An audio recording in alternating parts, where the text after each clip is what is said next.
I want to begin my reflection with the words of Reverend Dr. Martin Luther King Jr. These words come from 1963, his letter from a Birmingham jail. And I share them today, not just because it is MLK weekend, but also because I think they tell us something about intention and impact.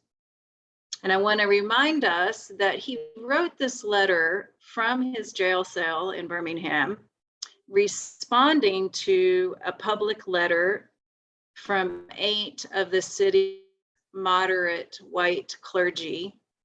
That letter was entitled A Call to Unity. So these are Dr. King's words, a few of them from a much longer letter. Moreover, I am cognizant of the interrelatedness of all communities and states. I cannot sit idly by in Atlanta and not be concerned about what happens in Birmingham. Injustice anywhere is a threat to justice everywhere. We are caught in an inescapable network of mutuality, tied in a single garment of destiny. Whatever affects one directly affects all indirectly. You deplore the demonstrations taking place in Birmingham, but your statement, I am sorry to say, fails to express a similar concern for the conditions that brought about the demonstrations.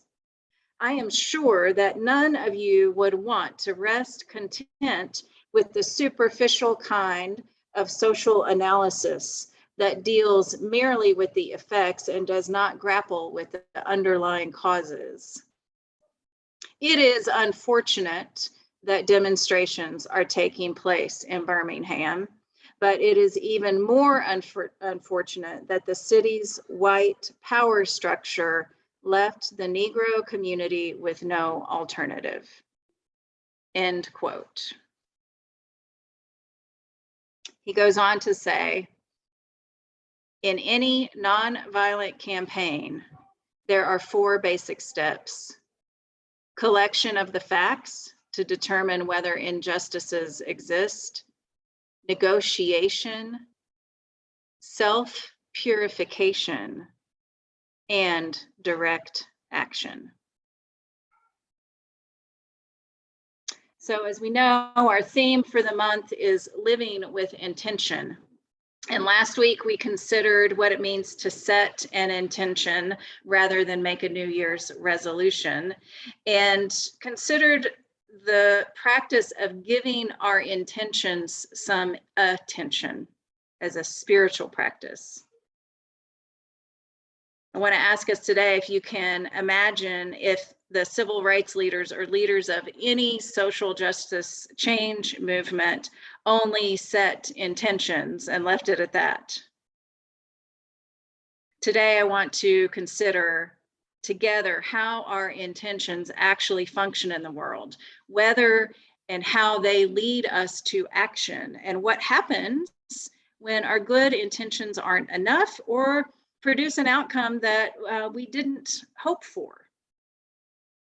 You know, our congregational covenant, the document that lays out our aspirations for how we will be together, says this, among many other things. It says that we will aspire to speak our truth in ways that honor other people's truths, to communicate directly with one another whenever possible, and to assume the best intentions of others. And I think Hannah just put in the chat there our full congregational covenant and a link to it. So if folks haven't looked at that in a while, I invite you to take a read of it after our service today. So we have in our congregational covenant this aspiration to assume the best intentions of others. And I think this is an important spiritual practice, especially in the context of a community like ours, to assume that others have good intentions and are doing their best. It means that if someone says something that upsets me, I can take a moment, take a step back, and at least try to think about what their intent might have been, to consider that they did not mean to upset me or cause me harm. It allows a little space to consider how I want to react with health instead of simply reactivity and acting out of a place of pain and hurt. But frankly, I think our covenant leaves out an important companion to assuming best intentions. And that is this piece that Jennifer named in her reflection. That is accountability for the impact of our words and actions, no matter how well intentioned they are. We have all had the experience of feeling harmed or hurt by someone and letting that person know, only to hear, oh my gosh, I didn't mean it that way. I mean, I cannot tell you how many times in a week I am saying to one of my children, I know you didn't mean to hurt your sister, but you did. And so you need to check in with her and make it right, right? Intention is important, but it is insufficient. Think of our wisdom story this morning, that story that comes from the people of Tanzania. The land is flooding and all the animals are seeking refuge on higher ground. And one well-intentioned monkey sees a fish swimming around in the raging river and reaches in and plucks it out and puts it up on the tree branch where the monkey is safe. The monkey assumed that the fish would be safe there too. The monkey was well-intentioned. In fact, the monkey thought it was saving the fish, but the monkey was wrong. We saw what happened. The monkey didn't ask the fish what it needed before it just sprung into action. Intention is important, but it is insufficient. That's a lesson that we learned from the reflection that Jennifer shared with us this morning. And I think it is also an important part of what Dr. King calls out in his letter from a Birmingham jail, even though he didn't use the words intention and impact. I am sure that the white clergy, Methodists, Presbyterian, Episcopals among them, I am sure that those white clergy who were asking King and his followers to negotiate instead of march, who were asking for patience, felt that they were well-intentioned. They considered themselves supporters of civil rights. They had good intentions, but the consequences of their actions was simply an attempt, anyway, to quash the leadership of a movement that was seeking to desegregate the South and seeking to remove Jim Crow laws that really set up a system of apartheid in our country. In a way, these white clergymen were saying, we know better than you what you need. We know better than you what you need to do, and we know better than you how you should do it. Just like the monkey and the fish. And we all saw what happened to the fish in that situation. Now, last week, I suggested that members of our congregation might set intentions for this year based on using our principles, our values as Unitarian Universalists, just as a spark. And today I want to remind us that those intentions may change us internally, but intention on its own doesn't necessarily change anything outside of ourselves. We must do more than intend to live our values. We actually have to act on them. You know that old saying about the road to hell. Especially for those of us in privileged identity categories. Those of us who are white folks or straight or cisgender or able-bodied or people who have class and economic privilege. Those of us in those categories who have intentions to be good allies, it is so important for us to know that our good intentions are not enough. We must act on them. Some of you might have heard that this week, the family of Dr. King actually asked people to forego MLK Day celebrations unless there was action to support voting rights legislation. Voting rights legislation that is critical to protecting and expanding the democratic rights of people of color. Dr. King's oldest son, Martin King III, said, quote, "We will not accept empty promises in pursuit of my father's dream for a more equal and just America." He is calling for action beyond the talk of good intentions to build the beloved community, just like his father did in 1963 from his Birmingham jail cell. Beyond this weekend, what will we do? And I want to recognize, folks, that these days it can be hard to know what to do that is effective, particularly in our current political context, especially in East Tennessee, especially in Tennessee. To act on our intentions, though, means that we risk. We risk causing harm when we didn't intend it. We risk learning something new about someone else's experience. But that's what it means to be an interdependent relationship with one another. When we center relationship, our actions become more clear. Sometimes the risk might seem too much. But I'm going to ask Hannah to put up a graphic now that I have found very helpful to check and reflect on my own action or lack of action as it relates to what my intentions are for living my values.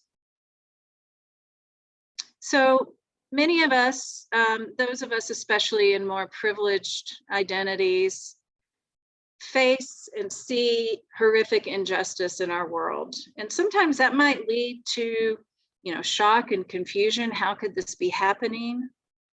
We have a really valid emotional response and we want to do something. And sometimes in that emotional response, we say a lot of words. We might show up to one thing. And those, don't get me wrong, those words and that showing up one time is important. But unless it is, unless rooted in an ongoing relationship with people that we know, with people that can hold us accountable, with people that we grow to love and care about, it can often lead us to a place of guilt or fatigue. Like we don't know if we're doing enough. We don't know if what we're doing is helping. We're not sure what to do. And so we in this cycle get to a place of inaction and passivity, especially around issues for which our own lives are not at stake as much. So I find this really helpful. This is a graphic in words by Danny Koch, and I found it through an organization called Seeding Sovereignty. So if we go to the next slide, Hannah. Danny's suggestion is this. I'm just going to read this to you all. When horrific injustice takes place, we won't be overtaken by shock and confusion as if the fruit of systemic oppression is surprising. Instead, Our emotional response will be marked by empathy and compassion, leading to a rejection of performative allyship in exchange for real, vigorous work and relationship, I would add. And should guilt and fatigue start to settle in, we'll recenter the needs of those yearning for liberation in this case, remembering that inaction and passivity are detrimental to justice, and that apathy is the antithesis of unconditional love. So Hannah, you can take that slide down now.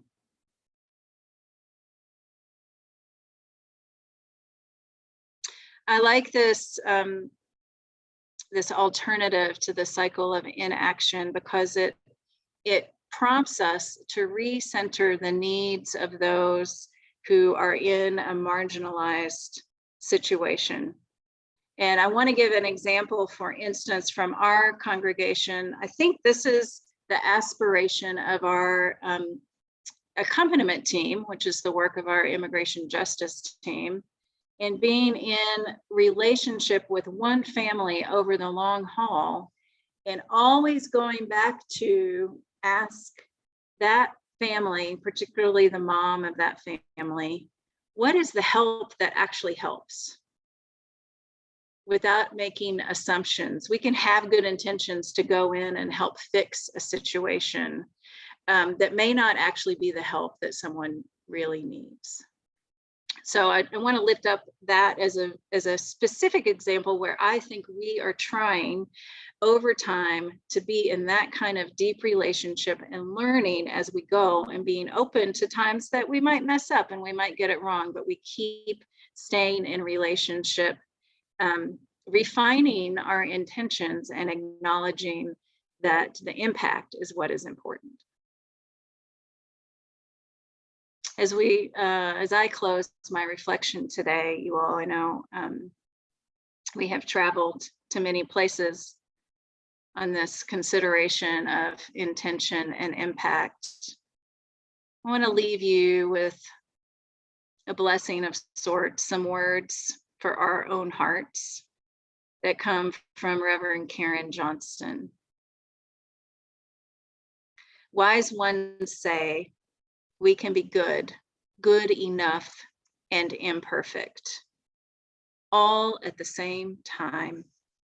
Wise ones say that we can listen to understand, not necessarily agree, and be moved by a truth that does not make sense to our own lived experience, and let it change our world. They tell us also to raise up those who are trodden upon, to cultivate humility when the world would rather we grow certitude in our hearts. Wise ones remind us we can recognize that those who do harm do not always intend to, and that it is still ours to reckon with the impact. They tell us that we can say, I don't know, and I'm not sure, and still be warrior, still be whole, still be leader. In fact, the kind of leader we long for. Wise ones tell us to pay attention to not just the what, but also the how. May this be the meditation of our hearts. May this be the words of our mouths, not just the what, but the how. May we be the wise ones today and every day. May it be so, and amen.